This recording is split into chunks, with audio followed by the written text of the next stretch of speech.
네, 반갑습니다. 예, 오늘은 31번이고, 그 제목을 보니까 목에 감긴 죽은 뱀 이렇게 돼 있죠. 우리 목에 죽은 뱀이 감겨 있으면 끔찍하고 당혹스럽습니다. 이 죽은 뱀이 어떤 의미냐면, 우리가 탐욕과 성냄과 무명과 연결된 잘못된 생각이 마음에서 일어났을 때, 그 잘못된 생각을 죽은 뱀처럼 여기라 이 뜻이에요. 그런 의미로 사용한 겁니다. 우선 이제 본문 들어가기 전에 잠깐만 쌍카라에 대해서 다시 한번 살펴보면, 우리가 인간으로 태어나서 할 수 있는 이 모든 것들은 이 세 가지 쌍카라로 설명을 할 수가 있습니다. 이 세 가지 쌍카라 밖에 할 수가 없어요. 우리가 할 수 있는 모든 것이다. 이렇게 보시면 돼요. 그래서 이제 행동, 그 다음에 이제 말, 그 다음에 생각, 이 세 가지인데, 이 쌍카라는 우리 마음 작용입니다. 다. 그래서 이제 쌍카라는 우리가 행동이다, 가야상카라는 행동이다 이렇게 얘기를 하면 안 되고 그 행동을 위한 의도 이런 뜻이에요. 그 다음에 와치상카라는 이제 말을 하는 이제 그런 의도인데 이 말에는 일반적인 말도 상대방과의 말도 포함되고 자기 스스로 독백, 그죠? 자기 스스로 내적 대화, 이너 토킹이라고 하는 거 있죠. 그것도 다 와치상카라의 범주에 들어갑니다. 그래서 그 말을 하는 의도고 와치상카라는 마노상카라는 어떤 우리가 생각을 이렇게 이어나가고 어떤 생각을 증폭시키고 확장할 때 그 첫 시발점이 되는 걸 얘기를 합니다. 주로 이제 그 느낌 또는 어떤 상이에요. 여러분도 이제 어떤 느낌이 들면 기분이 나빠지는 느낌들이 있죠. 그 다음에 어떤 느낌이 들면 몸이 아플 것 같다 라는 예상이 되기도 하고 또 어떤 상이 떠오르면 불길한 일이 있을 것 같다. 그런 또 어떤 예언 아닌 예언도 하게 되는 경우도 있습니다. 그래서 이제 이 마노상카라는 우리가 어떤 생각을 이어가고 증폭시키고 연장할 때 그 첫 시발점이 첫 원동력이 되는 그런 걸 얘기를 합니다. 그래서 느낌과 상 이 두 가지로 이루어져 있다. 이렇게 보시면 돼요. 그래서 우리가 이 세 가지로 무엇인가를 하고 이 세 가지로 이제 우리가 할 수 있는 모든 게 결정되는데 실제 우리가 지금 이 가지고 있는 이 세 가지 쌍카라가 잘못된 게 많죠. 그럼 이걸 우선 좋은 것으로 바꿔줘야 되겠죠. 그리고 이제 또 우리가 가지고 있지 않은 거는 또 새로 개발해야 되고 그래서 이제 이거 네 가지 바른 노력이 있죠. 사정건 그것과 직접 관련이 있는 겁니다. 사실 이 세 가지로 8정도도 다 여기에 있는 거죠. 8정도도. 그래서 이제 그 밑에도 보게 되면 세 가지 쌍카라는 깜마다, 깜마. 그죠? 이 세 가지 쌍카라는 의도기 때문에 깜마죠. 그래서 이제 이 세 가지 쌍카라를 잘못 사용하게 됐을 때, 그 사악체의 원인이 되고, 그 다음에 또 이걸 올바르게 사용했을 때는 선처의 원인이 되고, 그 다음에 더 올바르게 사용했을 때는 이런 31세계 윤회를 벗어나는 또 원인이 됩니다. 그래서 이제 그렇게 돼 있고, 그 사악체의 원인과 선체의 원인은 이게 다 강한 탐욕, 성냄, 무명이고, 그 다음에 이제 선체의 원인은 약한 탐욕, 그 다음에 약한 성냄, 약한 무명 이렇게 돼 있죠. 그 선체의 원인은 거기 이제 그 박스에 있듯이 이제 보시라든가 또는 선의 또는 연민 즉 사무량심 있죠. 그걸 잘 개발하고 가지고 있는 사람 또는 선정 개발을 한 사람 그리고 지혜가 있어야 돼요. 이때 지혜는 이제 인과를 우리가 아는 정도의 지혜를 얘기를 합니다. 사성지의 지혜는 이제 이 벗어남의 원인이 되는 겁니다. 그렇게 보시면 되고 그래서 사악체의 원인과 선체의 원인이 이게 바로 괴로움의 원인에 해당한다. 이게 있는 한은 계속 다시 태어나죠. 그리고 이제 그 집착이 있게 되고 그래서 사성제에서 각각의 임무가 있고 그게 바로 벗어남의 원인이 되는 겁니다. 그런 내용이고 그 다음에 이제 오른쪽에 보게 되면 이제 우리가 알아야 될 게 왜 이 세 가지 쌍카라에 대해서 자꾸 언급을 하냐면 이 세 가지 쌍카라 속에 괴로움의 원인과 괴로움이 있기 때문에 그렇습니다. 그 세 가지 쌍카라를 우리가 올바로 이해하고 올바로 사용해야 한다. 그죠? 그래서 이제 잘못 사용한 부분들은 올바로 고쳐야 돼요. 그리고 또 새로운 방법으로 올바르게 사용하는 것도 배워야 되고 잘못 사용하는 방식은 새롭게도 만들지 말고 있는 것들은 다 없애야 됩니다. 그런 것들이 바로 수행이고 이게 이제 올바른 노력이고 이게 바로 8정도다. 그죠? 한마디로 8정도하고 더 필요한 거 있죠. 아까 봤듯이 이제 보시라든가 또는 사무량심 그 다음에 우리 감각적 즐거움에 대한 그 위험에 대한 이해, 이런 것들도 포함이 됩니다. 감각적 즐거움은 사실 수행에서 도움이 되는 경우가 거의 없어요. 그래서 그 위험성을 우리가 항상 이해해야 됩니다. 위험성을 잘 이해하고 있어야 된다. 그것도 이제 이 세 가지 쌍카라의 올바른 사용에 포함이 되는 겁니다. 이걸 이제 간단하게 한번 보시고 본문 한번 살펴보게 되면 31번에 보게 되면 거기 줄침 부분에 첫 페이지에 보면 명상은 당신의 마음이 어떻게 고통을 생성하는지 그걸 이해하는데 정말 좋은 도구가 됩니다. 그죠? 이게 사성제의 처음과 끝이다. 우리가 마음을 지금 관찰하려고 그러죠.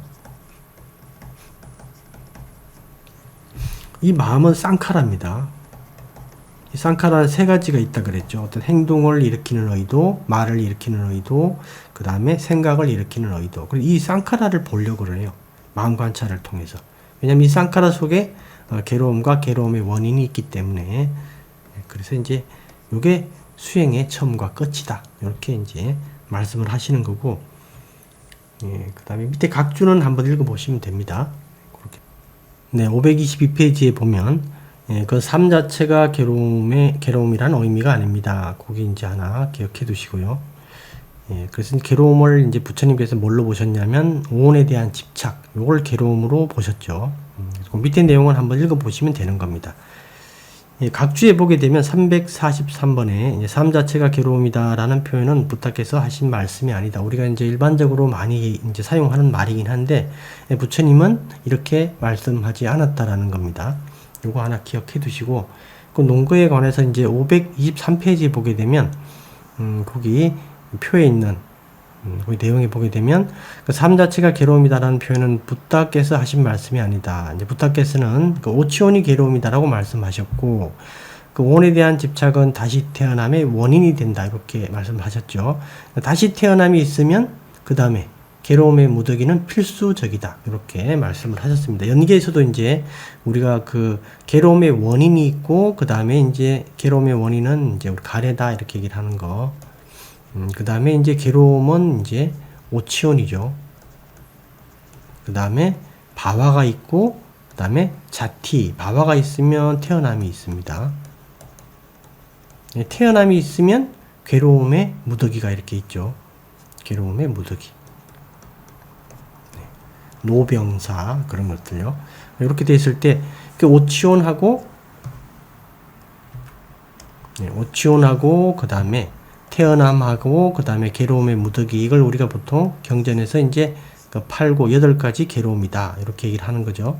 근데 실질적으로 이 8가지 괴로움에서 부처님께서 강조하신 것은 이 오치온입니다. 이 뒤에 부분에 대해서 강조하진 않으셨어요. 그런 부분도 하나 기억해 두셔야 돼요. 두카 웨다나 있죠. 두카 웨다나. 우리가 보통 괴로움, 고통이다라고 얘기를 하는 거. 육체적, 정신적 고통. 이 두카 웨다나에 대해서 부처님은 정의하지 않으셨다. 그죠? 부처님은 이 원인에 대해서 항상 집중하셨죠. 원인에 대해서. 즉, 이 가래와 오치온에 대해서 계속 말씀하신 겁니다. 왜냐하면 이 두 가지가 있는 한은 태어남은 필수고, 그 태어남이 있으면 또 괴로움의 무더기는 필수이기 때문에 이 두 가지가 해결되지 않으면 그 뒤에 건 의미가 없다라는 겁니다. 그 뒤에 부분을 강조하지 않으셨다라는 거예요. 어떤 표현을 위해서 사용을 했지만 사성제는 바로 괴로움과 괴로움의 원인에 이렇게 초점을 두고 있습니다. 그 다음 두 번째 패러그래프에 보게 되면 삶 자체가 괴로움이라면 삶은 괴로움의 원인이 된다. 그죠? 우리가 보통 이번 생에 한 80년 산다면 이 자체가 괴로움이다. 그러면 이 삶이 괴로움의 원인이고, 그럼 방법은 삶을 없애버리는 수밖에 없죠. 삶을 없앤다, 제거한다, 삶을 포기한다 이렇게.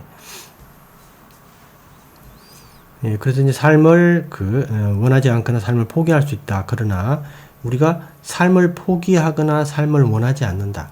다시 태어나고 싶지 않다. 뭐 인간이든 천신이든 동물이든 다시 태어나고 싶지 않다라고 하는 이런 욕망 자체도 하나의 바화입니다. 이것도.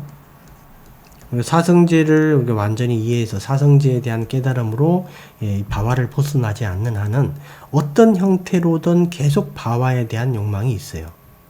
그래서 이렇게 지금 현재 바와를 없애고 싶어 하는 욕망이 새로운 바와를 만든 겁니다. 그래서 이게 위바와예요, 이게. 즉, 이번 생에 자신을 없애버리려고 하는 것. 이번 삶 자체가 괴로움이다. 이 삶을 없애버리고 싶은 것. 이게 바로 위바와 딴하입니다, 이게. 이 위바와 딴하는 괴로움의 원인이기 때문에 이게 있으면 태어남이 있는 거예요. 태어남이 있으면 다시 괴로움이 있는 것이고. 그러니까 이제 이런 관점으로 보게 되면 괴로움의 소멸은 불가능하게 됩니다. 그죠? 우리가 괴로움의 원인에 초점을 맞춰야 돼요. 괴로움의 원인과 괴로움에. 그 다음에 이제 그 세 번째 패러그래프는 삶은 변하고 변하는 것은 괴로움이기 때문에 삶을 괴로움이라고 보는 입장도 있다. 즉 삼특상의 문제죠. 근데 삼특상의 그 괴로움은 그 원인이 모든 것은 변한다라는 부분이죠. 모든 것은 변한다. 즉 무상이 괴로움의 원인이다. 이렇게 되는 겁니다.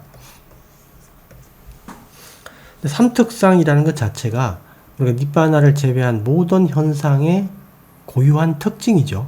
또는 고유한 특성 이렇게 얘기를 하는 건데 이건 우리가 어떻게 할 수가 없는 거예요. 바꿀 수도 없고 변경시킬 수도 없고 제거할 수도 없는 것.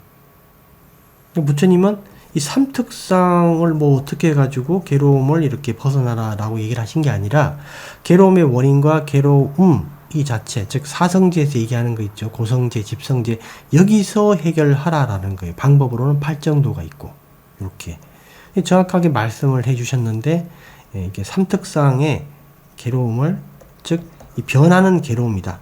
변화. 이 변화 자체를 괴로움의 원인으로 이렇게 파악해서 설명하는 경우가 꽤 많이 있다라는 거예요.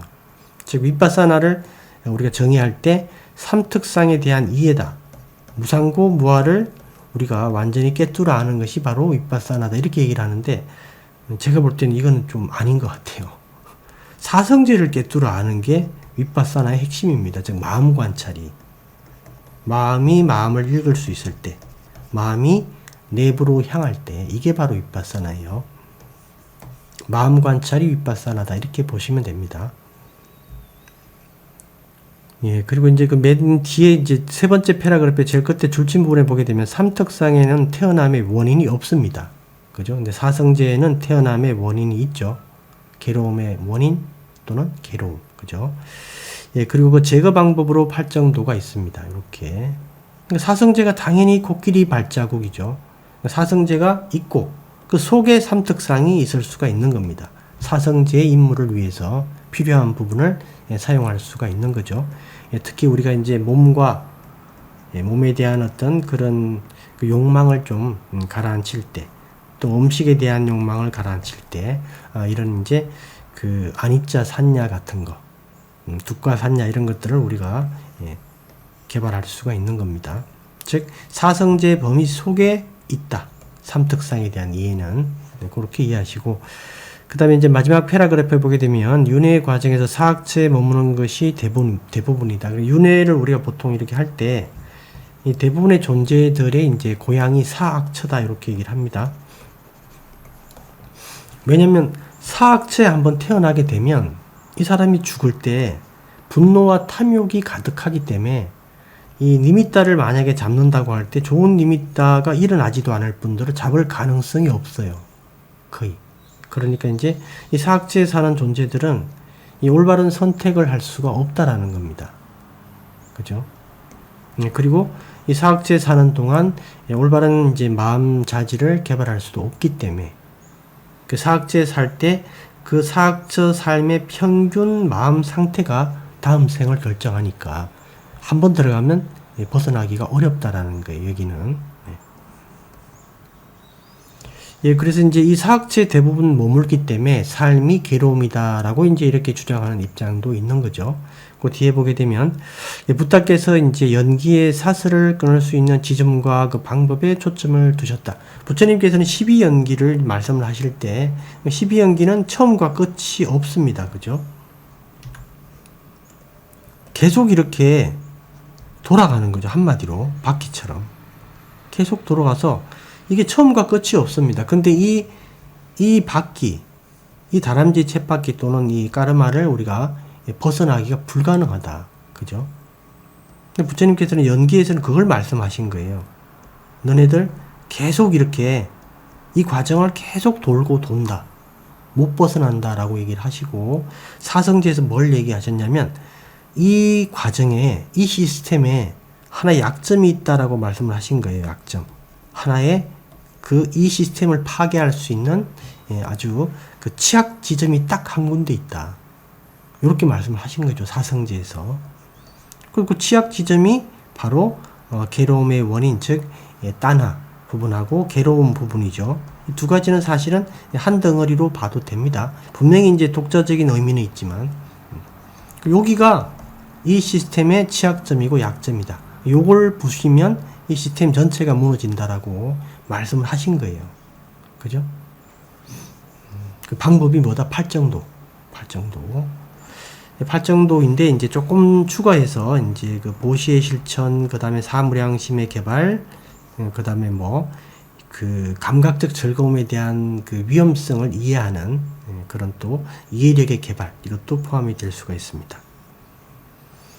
그래서 우리가 12연기를 공부한다, 12연기를 이해한다라고 할 때 사성제하고 같이 항상 이해해야 되는데, 12연기에서 우리가 깊은 있게 이해를 할 수도 있죠.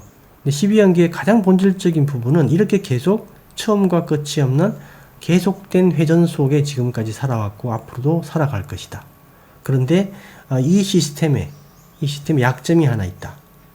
그 약점을 부시게 되면 이 시스템 전체를 파괴할 수 있다. 이렇게 말씀을 하신 거죠. 그리고 12연기와 이제 사성제를 공부할 때는 그 지점을 항상 기억을 하셔야 됩니다. 그렇게 이제 한번 보시겠고요. 그 다음에 524페이지 보게 되면 여기는 조금 이따 보도록 하겠습니다.